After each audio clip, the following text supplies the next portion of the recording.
Hello বন্ধুরা, আমার নতুন আরেকটা ব্লগে তোমাদের সবাইকে ওয়েলকাম।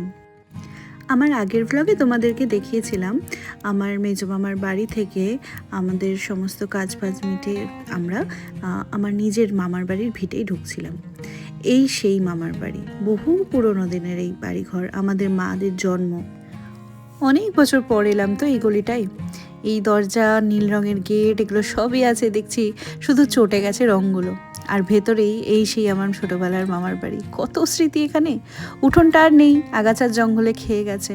আর যে সিঁড়িটা বা বারান্দার এই যে বসার জায়গাগুলোয় আমরা বসে নানু আর দোকানের ডালপুরি বা পয়লা বৈশাখে মামা মামির হাতে তৈরি লাড্ডু খেতাম সবাই মিলে, সেই সিঁড়িটা ভেঙে পড়েছে বয়সের ভারে। আর এই দেওয়ালগুলো খসে পড়েছে, শ্যাওলা ধরে গেছে গায়ে। আর জানলাগুলো যেন হাঁ করে তাকিয়ে আছে।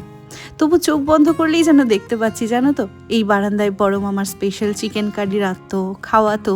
আর খাওয়াটা আরও জমিয়ে দিতে বাগান থেকে কলা পাতা এনে কাটতো, আমাদের কচি কাচাদের গল্প শোনাতো। আর এই বন্ধ ঘরের পেছনের ঘরগুলোতে ছোটোবেলাতে মা, মাসি, বোন, দিদিদের সাথে গুঁতোগুতি করে শুতাম। প্রতিবার দুর্গাপুজো পার করে বাড়ি যাওয়ার পথে বলতাম, আসছে বছর আবার হবে। বছরগুলো এসে ঘুরে গেছে ঠিকই, শুধু আমরা সময়ের সাথে সাথে আর আসতে পারিনি। যাওয়ার সময় আর পিছনে ফিরে তাকাইনি। আমারই এত খারাপ লাগছিল। তাহলে ভাবো, মা মাসিরা যারা এই ভিটেতে তাদের ছোটোবেলা থেকে বড় হয়েছে, তাদের কত কষ্ট হবে এসব দেখে। তো যাই হোক, ওই বাড়ি থেকে এই বাড়ি এলাম। এটা আমার জেঠতুতো মামাদের বাড়ি। তো বড় মামির ঘরে দাদারা, বোনরা, আরও মামিরা, মাসি, মা সবাই আছি, গল্প করছিলাম। আর এখানে ঠিক হচ্ছিল কালকে আমরা যে ঘুরতে যাব নলহাটেশ্বরী মন্দির, তাই যাতায়াত, খাওয়া দাওয়া সব কিছুর খরচা ঠিক হচ্ছিল। আর আমি ছিলাম ক্যাশিয়ার। আর এই আমার এক ভাই, ও খুব নামকরা শেফ, বাইরে জব করে, আমাদের সুন্দর গ্রিন টি করে খাইছিল। তো তাড়াতাড়ি আমরা ওখান থেকে গল্প টল্প করে বাড়ি চলে এলাম, কারণ পরের দিন সকাল সকাল আমাদের উঠতে হয়েছিল। কারণ এই দিনে আমরা খুব সুন্দর করে ঘুরতে যাব বহুদিন পর। এরকম বহুদিন পর বলাটা ভুল হবে, ছোটোবেলার পর মনে হয় এই প্রথম আমরা সবাই মামার বাড়ির একসাথে মিলে কোথাও ঘুরতে যাব। তো বীরভূম স্পেশাল মুড়ি, আমরা সকালবেলা ব্রেকফাস্টে মুড়ি টুড়ি খেয়ে তারপরে তাড়াতাড়ি স্নান টান করে লাঞ্চ হালকা করে সেরে দুপুরবেলাতে বেরিয়ে পড়লাম। প্রথমে যাচ্ছি মামার বাড়ির দিকে, ওখানে সবাই মিলে একসাথে মিট হলাম। তারপরে আমরা বেরিয়ে এলাম, বাস ধরলাম। রামপুরহাট থেকে একটা বাস মোটামুটি 20-25 মিনিট লাগে, তার বেশি লাগে না নলহাটেশ্বরী পৌঁছাতে। তো আমরা বাসে মোটামুটি 11-12 জন ছিলাম। মনে হচ্ছে এই যে মাসি, মামিরা সবাই, মনে হচ্ছে বাসটা যেন আমরা পুরো বুক করে নিয়েছি। খুব হই হল্লা করে গল্প টল্প করতে করতে আমরা চললাম নলহাটেশ্বরীর উদ্দেশ্যে। দুপুরে পড়ন্ত রোদে নিজেদের লোকজনদের সাথে, আত্মীয়দের সাথে গল্প করতে করতে যাওয়া, আজ যেন মনে হচ্ছিল পরম ছুটির স্বাদ উপভোগ করলাম। এই যে ব্রাহ্মণী নদী শুকিয়ে একদম কাদা হয়ে গেছে, তাই সে পেরিয়ে আমরা বাস থেকে নেমেছি। এটা হচ্ছে নলহাটেশ্বরী স্টেশন। এখান থেকে টোটো করতে হয়, বেশি দূর না, 10 মিনিটের দূরত্ব। আর এই পৌঁছে গেলাম নলহাটেশ্বরী মন্দিরে। এটা কিন্তু সতীপীঠের এক পীঠ। এখানে মা সতীর গলার যে নলি সেটা পড়েছিল, এই যে নলহাটেশ্বরী মা। আর তার পাশেই আছে তার ছেলে গণেশ। এই যে মামি, আরও এক মামি, ছোট মামি, মেজো মামি, মাসিরা সবাই মিলে এখানে পুজোর ডালা কিনে নিয়েছে, সবাই একটা একটা করে, যারা যারা পুজো দেবে। সামনেই মন্দির আছে। আর এখানের মাখা সন্দেশ কিন্তু খুব ফেমাস, খুব টেস্টি। তো এই সব দিয়েই সবাই মিলে পুজোর ডালা নিয়ে মন্দিরে ওঠা হলো। কি বিশাল সুন্দর মন্দির, আর এত পরিষ্কার করে রেখেছে, দেখলে যেন আলাদা প্রথমেই ভক্তি আসে পরিষ্কারের জন্য। এখন তো এটাকে নতুন করে এইভাবে তৈরি করেছে মার্বেল টার্বেল দিয়ে, কিন্তু এটা না 1400 বছরের পুরনো মন্দির। এত সুন্দর করে আমাদের দেবদেবীদের মূর্তিগুলো দেওয়ালে এরা তৈরি করেছে। যেমন এখানে কৃষ্ণের দশাবতার, মৎস্য, কুর্ম, বরাহ, নৃসিংহ, বামন, পরশুরাম, রাম, কৃষ্ণ, বুদ্ধ আর কল্কি, সবারই অবতারের মূর্তিগুলো খুব সুন্দর করে দেওয়ালে স্কাল্পচার করেছে। ঠিক তেমনি আরেক দিকে আমাদের দশমহাবিদ্যা, যেমন কালী, তারা, ষোড়শী, ভুবনেশ্বরী, ভৈরবী, ছিন্নমস্তা, ধূমাবতী, বগলামুখী, মাতঙ্গী আর কমলা, এই সব দেবীদের মূর্তিগুলো খুব সুন্দর করে এখানে কারুকার্য করেছে। আর এই যে মন্দিরের এটা গর্ভগৃহ, তার উপরে গণেশ ঠাকুরের একটা মূর্তি আছে, আর মা নলহাটেশ্বরী। সব শেষে আমরা মন্দির প্রদক্ষিণ করে মাকে বলে এলাম, মা গো, সবাইকে খুব ভালো রেখো, সুস্থ রেখো। মন্দির থেকে বেরিয়েই আমরা পাশের এই জায়গাটায় এলাম।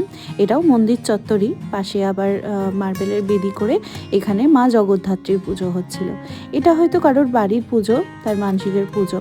তো এখানে আমরাও একটু এলাম মায়ের আশীর্বাদ নিতে। খুব সুন্দর করে সাজিয়েছে, মনে হচ্ছিল যেন কোনো অনুষ্ঠান আছে বা কারোর কোনো জন্মদিন কিছু তো আছে যার উপলক্ষে পুজো। আর তার পাশেই এই যে আমাদের সবার প্রিয় মহাদেবের মন্দির। আর ব্যাস, এই পুজো শেষ হয়ে গেল আর সবারই ভুড়ি ভোজের পালা শুরু হলো। তাই ছোটো মামি সবার মনের কথা বুঝতে পেরে এখানে কাছেই দোকান থেকে গরম গরম জিলিপি ভাজছিল, সবার জন্য প্লেট আর জিলিপি নিয়ে এলো। আর তাতেও তার শান্তি হয়নি, এই যে ভাই শ্যাম কে নিয়ে সে দোকান থেকে আবার সবার জন্য ঠান্ডা কিনে এনেছে। সবারই আসলে এত জল তেষ্টা পাচ্ছিল, পেটটা একটু ঠান্ডা ঠান্ডা চাইছিল কিছু। তো এই কোল্ড ড্রিঙ্ক খেতে খেতে আমরা চললাম, এবার এখান থেকে টোটো ধরবো। আমাদের এরপর যাওয়ার কথা হচ্ছে ছোটো মামির বোনের বাড়িতে। মন্দিরের খুব কাছেই তার বোনের বাড়ি, তো সবাই সেই মাসির সাথেও দেখা করতে যাব। এই যে আমরা পৌঁছে গেছি সেই মাসির বাড়িতে। বেশিক্ষণের রাস্তা না, এই 5-6 মিনিটেরই রাস্তা ছিল। ওখান থেকে চলে এলাম।